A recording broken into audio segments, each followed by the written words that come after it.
Good. Well, good morning, everybody. Am I okay, John, to start? Brilliant, thank you. Nature or nurture? Nature or nurture? Which do you think affects the next generation the most? Is it nature or genes? It's debated, but let's assume for a moment that our genes are fixed and we can't change them. Is it our genes that we pass on to the next generation? Children are naturally the way they are because of the genes passed on to them. Or is it nurture? Is it our environment? Is it the way that they've been brought up or educated? Is it the way they've been exposed to things throughout their lives?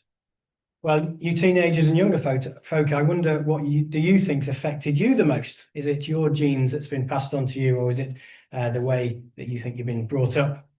For those of us in our more senior years, in what ways do you recognize that you're becoming a bit more like your parents, perhaps? Maybe to your dismay.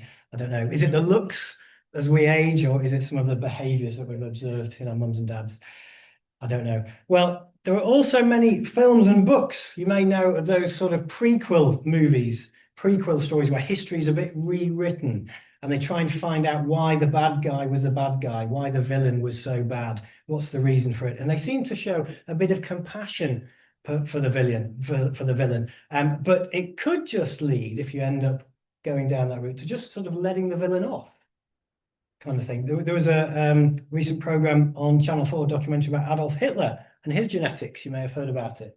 I certainly remember listening to Radio 4 discussions on why criminals are criminals and people arguing that it's in their genes and they were always going to be criminals. That's just what was going to happen. They can't help it. And again, if we play out this sort of thought, this train of thought, we could potentially conclude that, well, we should just let them off. It's not their fault. Or we've actually got a reason to arrest them before they do any crime. Well, neither of those things sound good to me. What are the sorts of things we might pass on through our genes? Is it blonde hair? Is it blue eyes? Both recessive genes, I'm told. I wonder if you remember King Saul in the Bible.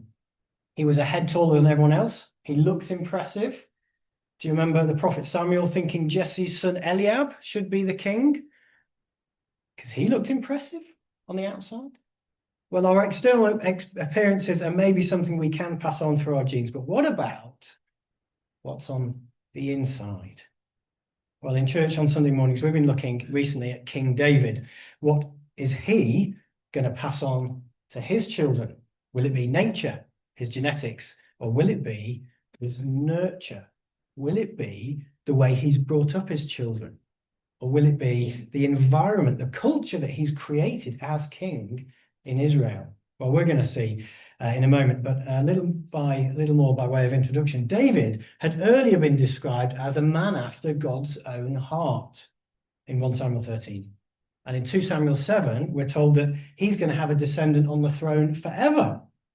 And in chapter 8 of 2 Samuel, we see that he ruled in justice and equity to all his people, 8 verse 15. He was a righteous king, but that was the height of his rule. That was the height of his reign. Last week, we saw David's downfall, didn't we, if you were with us? David, he wasn't perfect, that's for sure. He sinned. And he repented, but as Dan explained last week, David has to live with his consequences of his actions. And it's the beginning of the end for David. So God said in 2 Samuel chapter 12, verse 10, now therefore the sword shall never depart from your house, because you have despised me and have taken the wife of Uriah the Hittite to be your wife.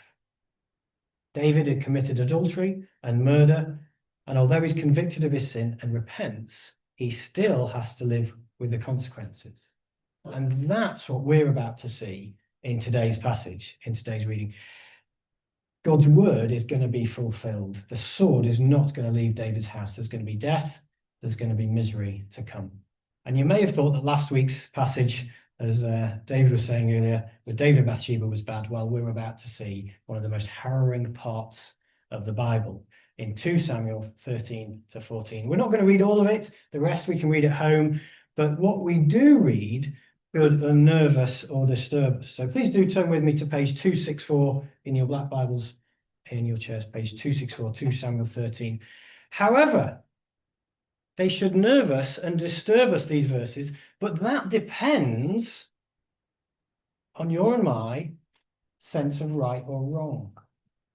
It depends on our nurture, it depends on our environment, it depends on the culture that we've grown up in and what our culture around us thinks. In our country today, we're thought odd if we don't have sex before marriage. 75 years ago, it was shameful to have sex before marriage. And if you did, you were tarnished for life.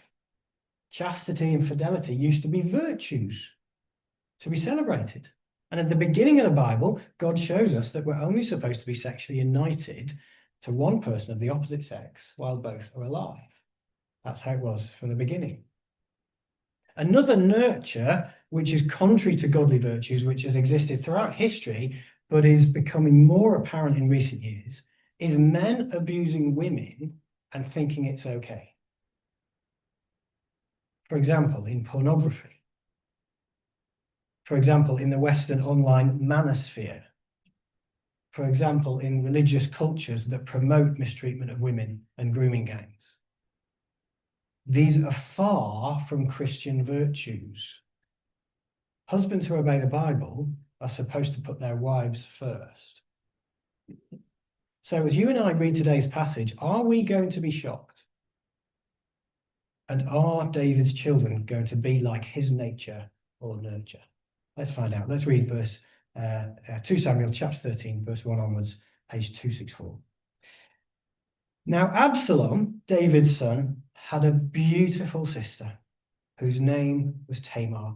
And after a time, Amnon, which is Absalom and Tamar's half-brother, their brother by a different mother. After a time, Amnon, David's son, loved her. And Amnon was so tormented that he made himself ill because of his sister Tamar. For she was a virgin, and it seemed impossible to Amnon to do anything to her. But Amnon had a friend whose name was Jonadab, the son of Shimeah, David's brother. And Jonadab was a very crafty man. And he said to him, "O son of the king, why are you so haggard morning after morning? Will you not tell me?" Amnon said to him, "I love Tamar, my brother Absalom's sister." Jonadab said to him, "Lie down on your bed and pretend to be ill. And when your father comes to see you, say to him, 'Let my sister Tamar come and give me bread to eat and prepare the food in my sight, that I may see it and eat from her hand.'" So Amnon lay down and pretended to be ill. And when the king came to see him, Amnon said to the king, "Please let my sister Tamar come and make a couple of cakes in my sight, that I may eat from her hand." Then David sent home to Tamar, saying, "Go to your brother Amnon's house and prepare food for him." So Tamar went to her brother Amnon's house, where he was lying down. And she took dough and kneaded it and made cakes in his sight and baked the cakes. And she took the pan and emptied it out before him, but he refused to eat. And Amnon said, "Send everyone out from me." So everyone went out from him. Then Amnon said to Tamar, "Bring the food into the chamber, that I may eat from your hand."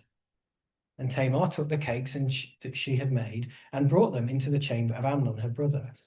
But when she brought them near to him to eat, he took hold of her and said to her, "Come, lie with me, my sister." She answered him, "No, my brother, do not violate me, for such a thing is not done in Israel. Do not do this outrageous thing. As for me, where would I carry my shame? And as for you, you would be as one of the outrageous fools in Israel. Now, therefore, please speak to the king, for he will not withhold me from you." But he would not listen to her, and being stronger than she, he violated her and lay with her. Then Amnon hated her with very great hatred, so that the hatred with which he hated her was greater than the love with which he had loved her.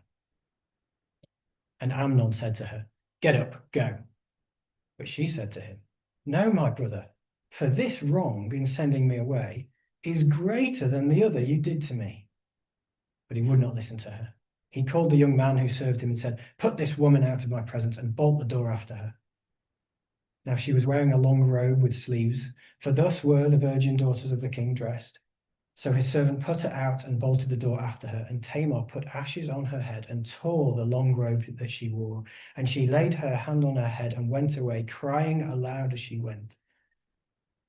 And her brother Absalom said to her, "Has Amnon, your brother, been with you? Now hold your peace, my sister.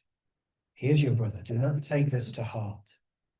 So Tamar lived a desolate woman in her brother Absalom's house.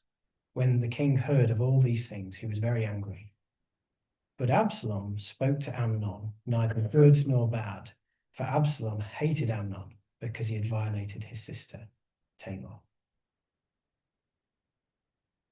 Lust, scheming, lies, obedience, kindness, and care, repaid with rape, incest, violation, rejection, and desolation, followed by hatred, and soon revenge and cold, calculated murder. This is truly awful. God's people were surrounded by nations who did awful things like we've just read about. But this was not to be done amongst God's people, as Tamar says in verse 12. Folks, you and me, are we doing what the world around us does?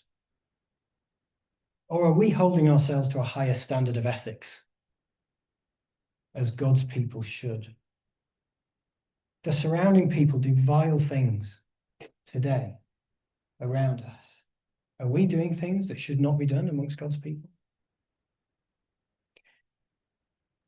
We should not mistreat women. We should not use women. Men, you may be stronger, but don't use your strength to take. Use what you have to give. Last week it was David's power. He used his position as king to take. Bathsheba didn't stand a chance. Here, the kind and caring Tamar, who obeys her dad and king and goes to make some food for Amnon, is tricked and trapped by Jonadab and Amnon's scheming. What an abuse of her kindness. And what an abuse of her body, her mind, and her social standing for the rest of her life. She's violated. She's left desolate. And she is robbed. Amnon takes and he takes and he takes. But it's not love, as Hamilton might sing about. It's lust. As we read in verse 1, Amnon, David's son, loved her, verse 2, and Amnon was so tormented that he made himself ill because of his sister Tamar, for she was a virgin, and it seemed impossible for Amnon to do anything to her. He wants to do something to her, basically for his own gratification. He wants to take. He wants to get. He doesn't want to give. He doesn't love at all. We read later in verse 15, after he had raped her, then Amnon hated her with a very great hatred, so that the hatred with which he hated her was greater than the love with which he had loved her. He never actually loved her. Love does not do that. He lusted. Lust seeks to take. Love seeks to give. He thought he loved her, perhaps. But love does not take, it gives. He thought he loved her, but actually he was just infatuated with her. It was infatuation, not love. You and I, we may have had that feeling. We may be in love with someone. And we may be in love, but that doesn't mean it's actually love. I remember one of my friends wanting to go out with someone saying she just had to have him. She just had to have him. Our feelings and our obsessions can deceive us, folks. Feelings are very important. But to suppress them completely, our feelings, would be inhuman. It would be robot-like or Vulcan-like, as Star Trek so easily depicts. Feelings are very important, but to let our feelings rule us, to rule our mind, to rule our conscience, to give in to them would be giving in to carnal instincts and dismiss the godliness of self-control. We should check our feelings. Lust seeks to take, love seeks to give. If you like someone, if you find them attractive, then ask yourself whether you find them attractive on the inside too. And if you're thinking of committing to someone, then ask yourself, do I want to give to them? Or do I want to take? When you're tempted to look at pornography, just think of the poor person who's entrapped into that way of life. They may have been trafficked against their will. Or if they've willingly walked into it, it's most likely they've come from a traumatic or desperate circumstance. Or have a very low view of themselves and don't realize the value and worth and dignity they have in God's eyes. And so they do things to themselves and allow things to be done to themselves. When you're tempted to look at pornography, just think of the people you're using, like Tamar. You don't want to give. You want to take. And guess what? It will not satisfy. Look at Amnon. He took and got what he thought he wanted, and straight after, he was empty. He was unsatisfied. I bet those of us here who have used pornography or had premarital sex or adulterous sex can relate to that. It does not satisfy. The idol of sex will never satisfy. If you ask the experts, they'll tell you that the dopamine fix or whatever it is that you're seeking in any addiction, just like gambling, will never satisfy. It will only let you down. Whatever idol you're worshipping, it will only ever let you down. It will leave you empty. The idol of sex will never satisfy. Lust seeks to take, and all it does is take from you and take from those that you've used. Lust ends up using you. If you find yourself infatuated, ask yourself, what's feeding the infatuation? Is it lust or is it love? Is it seeking to take or is it wanting to give? Another tip that might help, in verse 2, it says Amnon was so tormented that he made himself ill. Verse 2, he made himself. Did you know that's possible? You can make yourself ill. Beware the things that you tell yourself. Take every thought captive for Christ. And we either end up in a downward spiral or we have to break that cycle with a self-check. Is this a healthy thought for Christ that I'm having? Or am I dwelling on it and going over it again and again? Am I obsessing over this thing, whatever it is, or over this person? And it doesn't have to be in a positive way. It could be in a negative way. You could be obsessing over your nasty boss or over a person in authority over you who's making your life miserable. You can be obsessing over a TV program that you really want to watch, or a competition or an exam that you're going to take part in, or by your endless to-do list.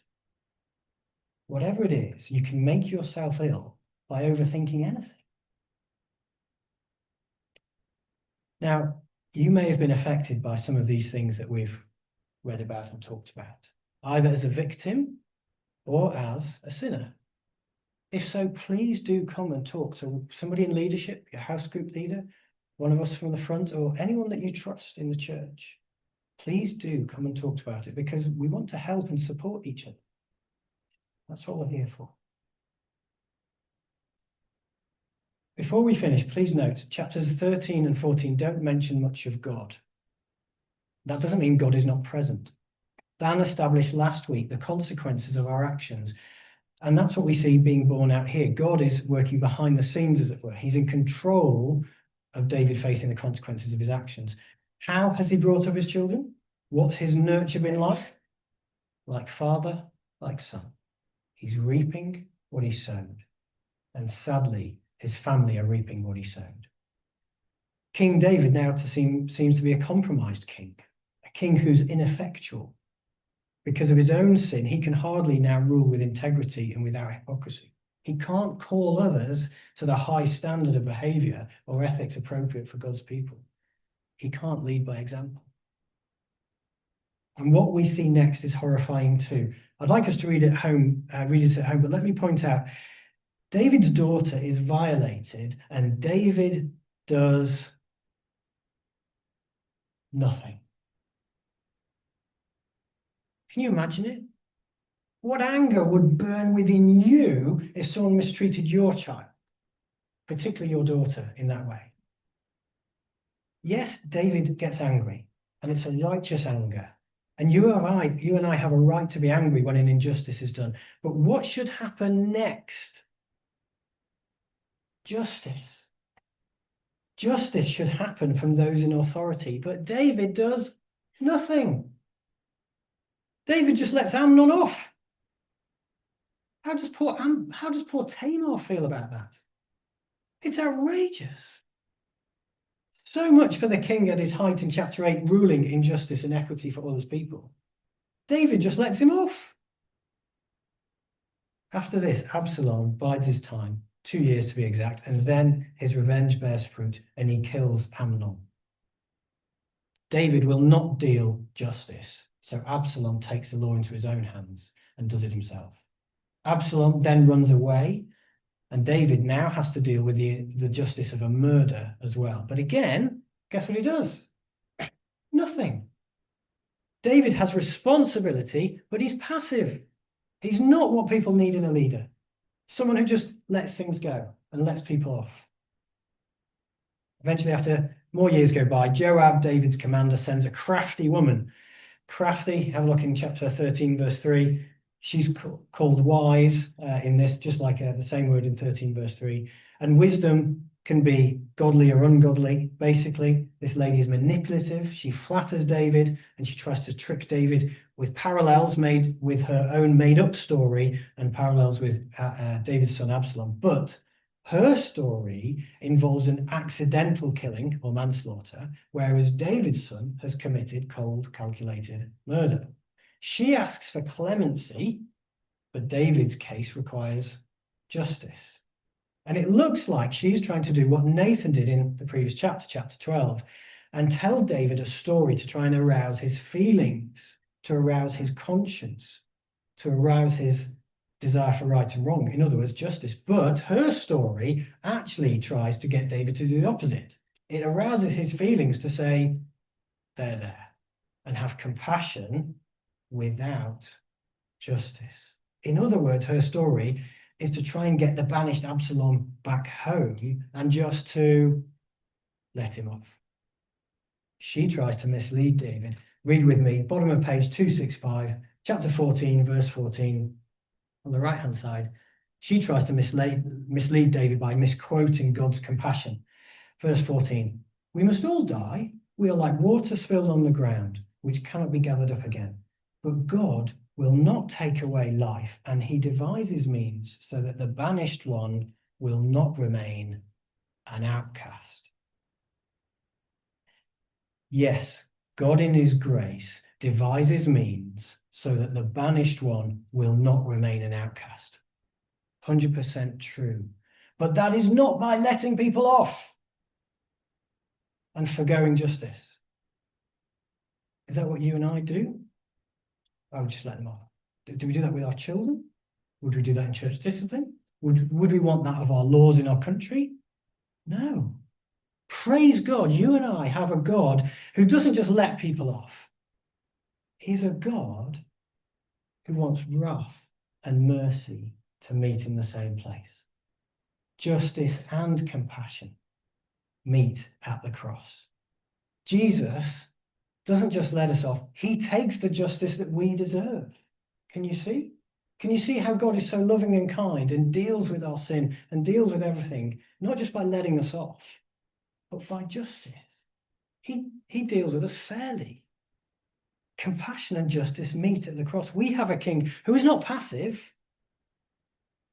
but does administer justice. He forgives you and me. He loves us so much that he gives to us forgiveness freely. How? By taking our punishment, by taking justice for us. He takes our shame. on himself. And he loves us and gives us his own righteousness. He gives us his own purity. Jesus does not hide us away in shame for the rest of our lives like Tamar. He takes our shame on himself. On the cross, he bore our shame. He was publicly humiliated on a Roman cross on the road into Jerusalem for everyone to see. Yes, God in his grace devises a means so that the banished one, you and me, will not remain an outcast. But that is not by just letting us off. It's by his own Son taking justice on himself. As we sang earlier, he bore our pain and plumbed the depths of our disgrace. And as we sung again, the Father turns his face away. Jesus took our shame, our disgrace, our punishment that we deserve. Colossians 2 says this, verse 13, God made alive together with him, having forgiven us all our trespasses by cancelling the record of debt that stood against us with its legal demands. This he set aside, nailing it to the cross. He disarmed the rulers and authorities and put them to open shame by triumphing over them in him. He takes our shame and he puts the rulers and authorities, he puts them to shame. In his love, he gives us his innocence. He gives us his purity and he lifts us up. Do you remember Hannah's prophetic prayer from the beginning of 1 Samuel chapter 2? It says this, and Hannah prayed and said, my heart exults in the Lord, my horn is exalted in the Lord, my mouth derides my enemies, because I rejoice in your salvation. There is none holy like the Lord, for there is none beside you. There is no rock like our God. Talk no more so very proudly. Let not arrogance come from your mouth, for the Lord is a God of knowledge, and by him actions are weighed. The bows of the mighty are broken, but the feeble bind on strength. Those who are full have hired themselves out for bread, but those who are hungry have ceased to hunger. The barren has borne 7, but she who has many children has forlorn. The Lord kills and brings to life. He brings down to Sheol and raises up. The Lord makes poor and makes rich. He brings low and he exalts. He raises up the poor from the dust. He lifts the needy from the ash heap to make them sit with princes and inherit a seat of honor. For the pillars of the earth are the Lord's, and on them he has set the world. He will guard the feet of his faithful ones, but the wicked shall be cut off in darkness. For not by might shall a man prevail. The adversaries of the Lord shall be broken to pieces. Against them he will thunder in heaven. The Lord will judge the ends of the earth. He will give strength to his king and exalt the horn of his anointed.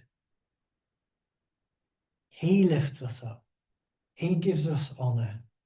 We don't get it ourselves. He does it for us. For those who are victims, for those who are sinners, go to the cross. There is forgiveness. There is freedom. There is restitution. You can be brought back with compassion, but also fairly, with justice. You don't have to be desolate. Jesus took our shame. Jesus, the leader who delivers justice and compassion. Let's pray in thanks to him.